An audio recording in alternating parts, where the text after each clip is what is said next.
Sara's Mark, Sara's Mark, Sara's Mark. Sara's Mark, a painterly, colourful brushstroke. This way of working is a new venture for me. Having in the past worked a lot with collage and mixed media, so with stitch and fabric, collage and drawing, I wanted to develop something that was to bring some sort of form of sobriety to my design. Having had a very eclectic mix of collage in the past, I wanted to sort of simplify it, strip it back. I was looking for Sara's Mark, and I just love colour and I love working with dyes, so I started really with painting with dyes. And then I sort of I got an opportunity to work with a Portuguese factory an hour north of Lisbon in a place called Caldas da Rainha. I asked very cheekily if I could come in and play around with some designs. I had a selection of designs that were based on a folk influence, as I felt that was happening in the ether at the moment. Everybody's interested in sort of folk music, folk in fashion, so I thought, well, I'm going to play around with the folk idea. So bringing in my brushstroke and bringing in that folk idea, I showed this company some designs and said, you know, could I come in and experiment with one of their hand painters? To my astonishment, they said yes. And I arrived in July and was delighted to find that I had a workstation ready for me, a lovely lady called Margarita to help me.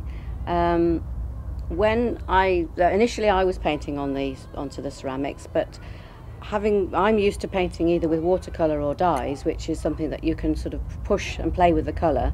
But actually, when it comes to painting onto ceramics, you know, there's one opportunity only, one brush stroke, and that's it. And I found that very frustrating. And so I think they found that too. So they got a little lady to work with me. She did the brush strokes, and I worked with her. We created a sort of creative language, even though neither of us could speak the other's language. It took a while for her to understand that I wanted things to be quite spontaneous, Mark. But eventually we mastered it, and this is the result. And as you can see, it's very, very colourful.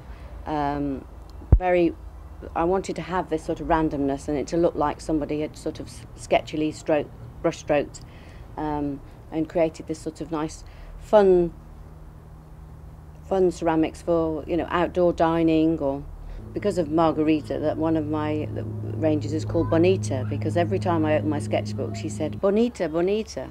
There are three ranges. The other one, which is the jug that's on the table, which is the brushstrokes, is known as tinta, which is the Portuguese word for paint mark.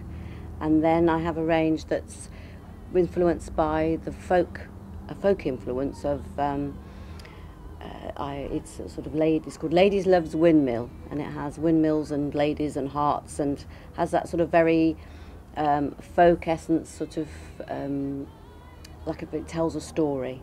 And in fact, the factory manager laughed and said to me, "Does the lady love the windmill?" And that's how that name came about. Very, very colourful. I wanted to have this sort of randomness and it to look like somebody had sort of sketchily brush stroked and created this sort of nice, fun ceramics for, you know, outdoor dining. And the other thing that's wonderful is that they're stoneware, which means that they can be used from the oven to table. They don't craze like other forms of pottery do.